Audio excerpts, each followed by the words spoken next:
and cites a British Journal of Psychiatry study from when they added lithium to the water supplies in many towns in Texas. He said there was already a strong precedent for governments intervening in the operation of public water supply for health benefits by adding fluoride, obviously dubious. Of course, that's not the first call for lithium. A quick review, many others have called for it. Fox News covered the mass drugging of society where they recommended putting lithium in the water. There was also a BBC report, lithium in water curbs suicide, again, based on a Japanese study advocating it be added to water. And a bioethics professor named Julian Salvesco says lithium should be added to the water, but that's just the beginning. We should have many other cognitive enhancements added to the water supply so our controllers can keep us passive and relatively dumb, unable to fight back against the system. That's all linked in a report I did in August 2010. So if you think fluoride's the end of the line, think again. They really want to mess with our water. So again, if you thought fluoride was the only problem in what's being added to our food and water, think again. Everything from GMOs to this lithium proposal on down is really just what happens when governments get extreme power, when power is centralized in the hands of a few, especially if they happen to be eugenicists. If you don't know about it, look up the Brave New World plan, Brave New World Revisited, Bertrand Russell, et cetera, et cetera.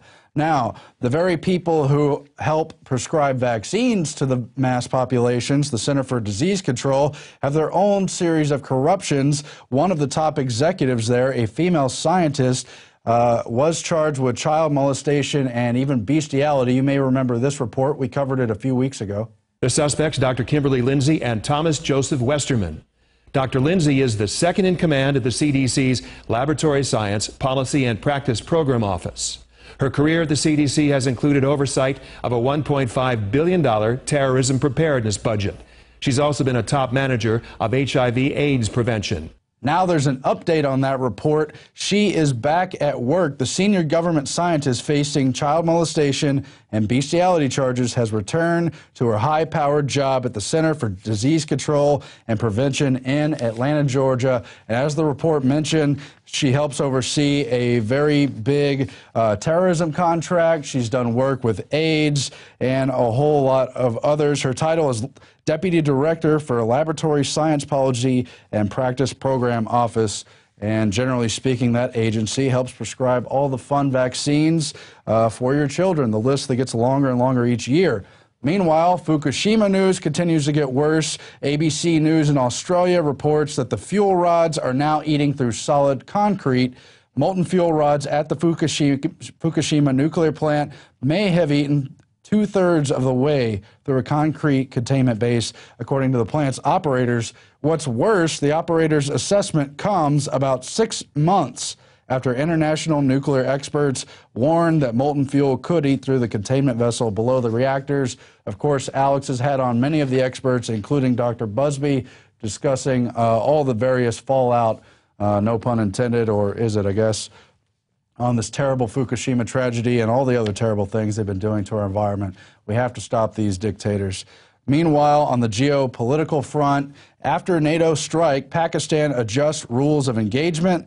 They previously had orders to take orders before firing back, but now that's changing. Pakistan's commanders in the wild Afghan border region can return fire if under attack without waiting for permission, the Army chief said on Friday, a policy change that could stoke tensions after Saturday's NATO strike that killed 24 Pakistani troops. We're, of course, going to talk with Pepe Escobar about that in a few moments. In the past, we were only guarding ourselves or reacting against militants, said the source, who requested anonymity. We've given our posts some more space to respond. If they're under attack, they should not wait for orders. Just another bizarre twist in all the escalations in that large, important region of the world.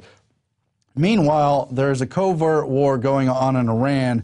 Of course, this week there were reports of a blast in Isfahan, a non-enrichment and enrichment facility, but they do nuclear research there. All eyes on Israel after second Iran blast there, and it talks about how they didn't even try to play it down in the Israeli government, that they may have been behind it. However, a Jerusalem Post article takes kind of a different twist here, talking about how it was extremely unlikely that a Western government perpetrated the attack. Of course, there's been many calls for war in Iran. The question is, how will they bring it about? A military analyst has said that it is, quote, extremely unlikely that a Western government perpetrated the attack. They go on to discuss in the article how no longer content to demand that Ahmadinejad step down and fair elections take place, the Green Movement began calling for and working towards the overthrow of the regime as a whole. Since last year, regime installations as well as key members of the Revolutionary Guards have been targeted on a regular basis. There's been a five-fold increase in the number of explosions at Iranian oil pipelines and refineries. So who's behind it? He goes on to discuss the attack 2 weeks ago on the Bidgana Air Force Base, and two other Revolutionary Guard bases were conducted by members of Iran's anti-regime Green Movement, one of those velvet revolutions backed by Western powers, including Soros. It targeted General Hassan Tahrani Moghadam. However, it goes on to explain how Supreme Leader Ali Khamenei was scheduled to visit the Bidgana base at the time of the explosion, but was delayed. Then it goes on to explain how in May, the Abadan oil refinery was bombed during a site visit by Iranian President Mahmoud Ahmadinejad. So they're not only disrupting facilities, but trying to carry out assassinations. And they go on to blast Obama in this saber-rattling thing. Thankfully, Obama's abandonment of the traditional U.S. role as leader of the free world has not prevented Western governments and regional forces from freedom from acting in their own common interests. So basically, in a roundabout way, they admit that Western interests are behind all these strange attacks, and hopefully it does not lead to all-out war. We really hope not.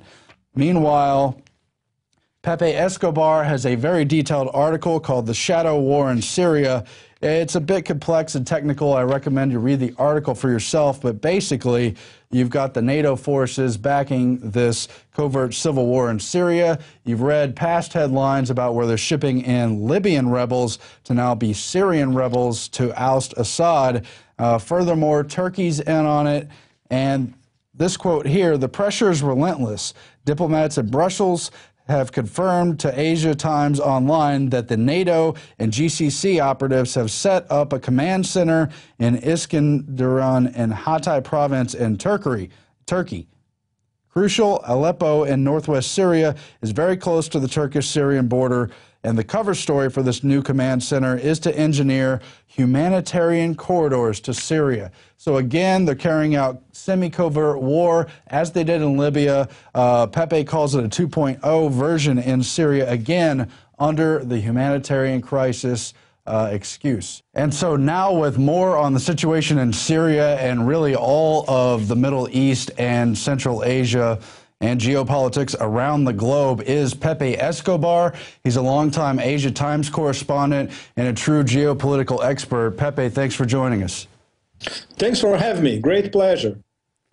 So I know we have this Syria article here, but you've been even more focused on the situation in Pakistan. Obviously, tensions have been heating up there with the recent strike that NATO's basically calling accidental. Why don't you highlight the most important things for us? Well, the most important thing is that NATO and the US, they are burning all the bridges that they have, even with the Pakistani military. They already burnt the bridges with the bulk of the Pakistani population, in fact. This incident less than a week ago was horrible because it was a basic NATO mistake. They have the coordinates of all these checkpoints and police advanced posts in the border, in all the agencies, the 7 agencies in the Pakistani side that border Afghanistan. And if you look at what they are saying in Peshawar, for instance, which they have a very lively Pakistani press in Peshawar, they say that there was no warning.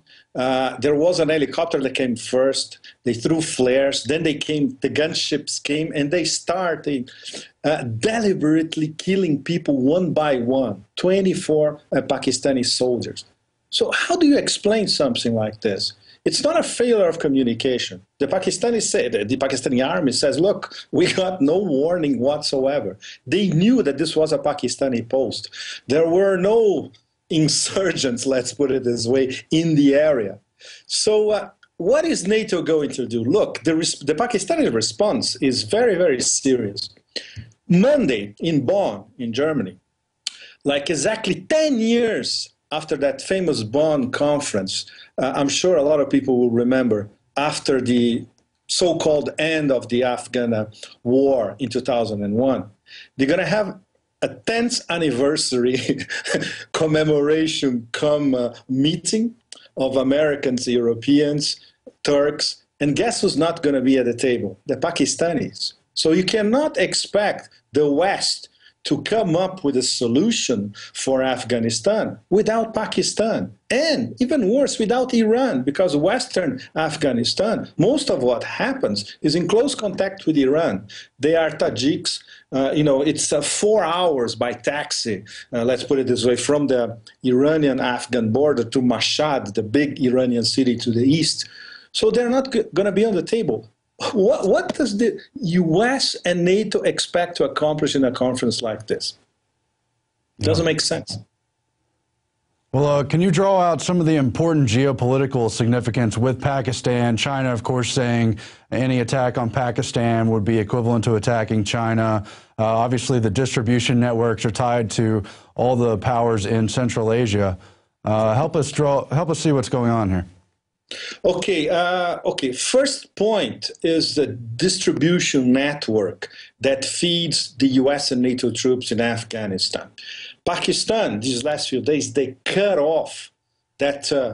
It's a snake full of lorries. Let's put it this way. That goes from Karachi in southern Pakistan to Quetta, and then across the border to southern Afghanistan, to Kandahar especially. And then another snake that goes north to the Khyber Pass and then crosses on the way to Jalalabad and Kabul. So if you see the photographs, they are amazing because you have like hundreds of kilometers of lorries that they are stuck there because they cannot go anywhere, at least for the moment. This is Pakistani retaliation. And there's another distribution network, which is called NDN, the Northern Distribution Network, that goes all across Central Asia. It's very complicated, crosses Uzbekistan, Tajikistan, and then gets into northern Afghanistan. But US and NATO are supplied, but less than 20% goes through this route. So if you start antagonizing the Russians, for instance, which gave permission for this route to exist, soon we may come to a situation within the next few weeks or maybe months where all the troops, American and NATO, in Afghanistan, they cannot be supplied anymore because Pakistan is being antagonized and Russia, by a myriad ways, let's put it this way, is also being antagonized. The missile defense controversy, the fact that an invasion, a probable invasion, or even destabilization of Syria, the Russians already said at the UN Security Council, forget about it.